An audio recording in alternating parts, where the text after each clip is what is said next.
Imagine waking up one morning to see your doorstep underwater, not from a sudden storm, but from the steady, unstoppable rise of the sea.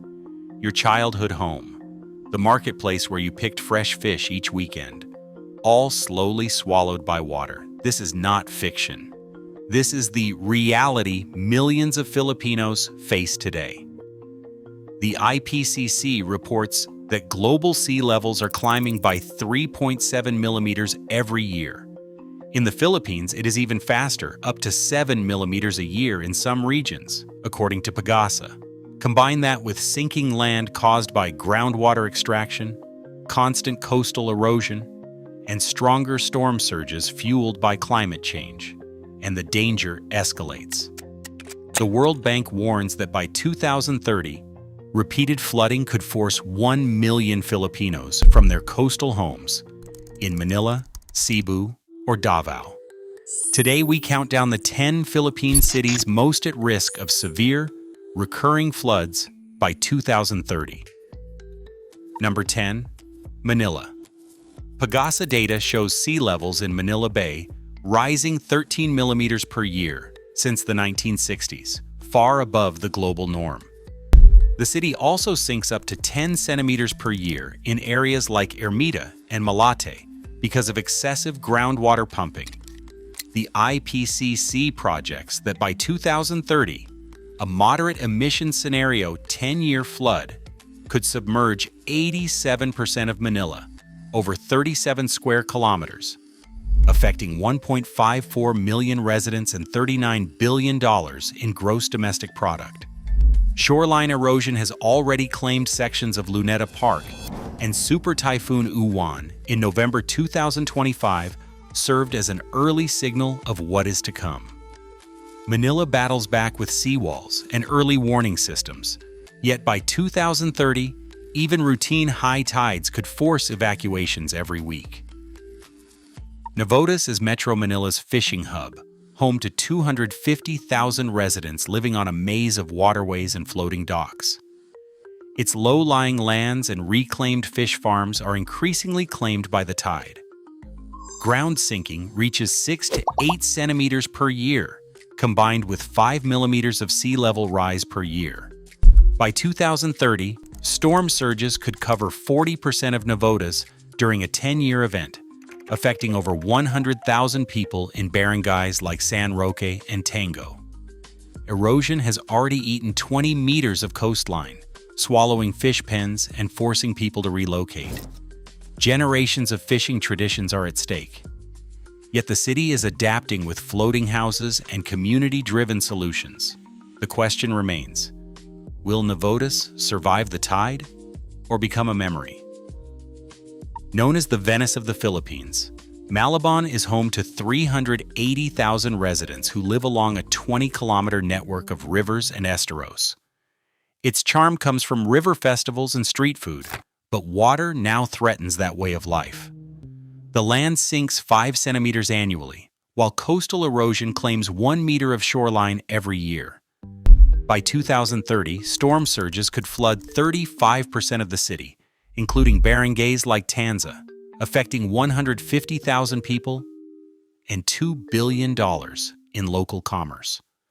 Past typhoons have caused surges of up to 5 meters, and projections show sunny day flooding could become a yearly occurrence. Families improvise with rafts and sandbags, and the city invests in elevated walkways and wetland restoration. But as the sea encroaches, will this floating paradise endure or merge fully with Manila Bay? Number 7. Roxas City. The seafood capital of Capiz, home to 170,000 people along the Panay Gulf. Sea level rise averages 4.5 millimeters per year, plus 3 centimeters of sinking from aquaculture pumping.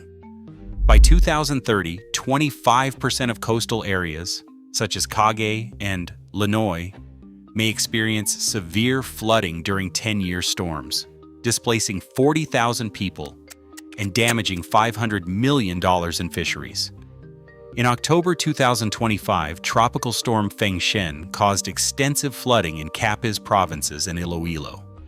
A state of calamity was declared in Roxas City, where one person drowned and another person was swept away by floodwaters.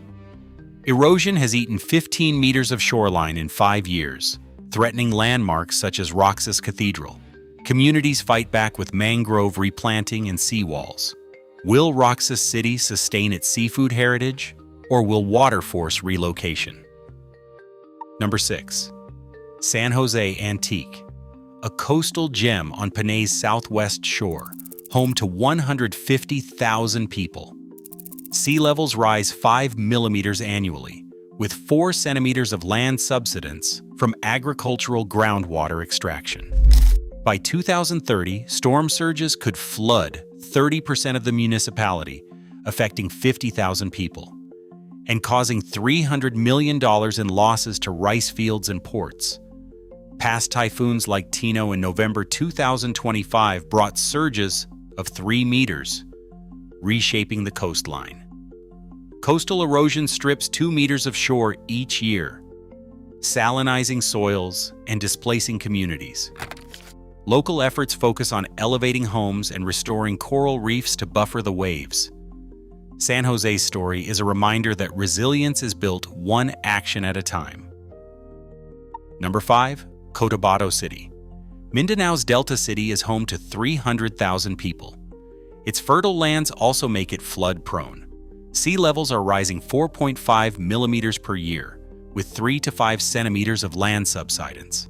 By 2030, 28% of delta areas could flood repeatedly, affecting 80,000 people and $400 million in trade. Erosion swallows 10 meters of riverbank each year, threatening historic sites like the Kutawat Mosque. Local communities reinforce dikes and plant flood-resistant crops, preserving culture and livelihoods.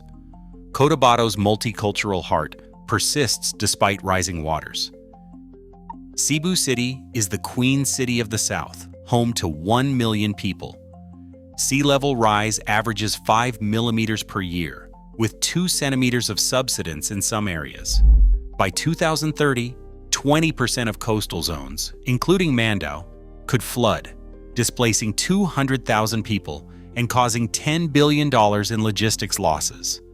Typhoon Kalmayegi hit Cebu, bringing torrential rain and strong winds that caused rivers to overflow their banks and widespread flash floods. Entire towns were submerged, and many residents were forced to seek refuge on their rooftops as floodwaters rose rapidly. Cebu City experienced the worst flooding in recent memory, with water reaching up to the second floor of some houses. Residents feel the flooding in their daily lives, and the city is investing in elevated infrastructure and artificial reefs. Innovation may crown Cebu safe, or it may risk its watery throne. Iloilo City, on Panay's southeastern coast, is home to 450,000 residents who live amid rivers and mangroves. Land subsidence hits 4 centimeters per year, with 4.5 millimeters of sea rise. By 2030, 32% of the city could flood, threatening barangays like Jaro and $140 million in urban assets. Historic Molo mansions face brackish invasions, and traditional bakeries risk closure. Smart seawalls and urban forests provide hope, but surges are growing stronger, challenging the city's heartbeat. Number 2. Legazpi City. 210,000 people live under the shadow of Mayon volcano. Along the Albay Gulf, sea levels are rising 5 millimeters per year, and land is subsiding 2.5 centimeters.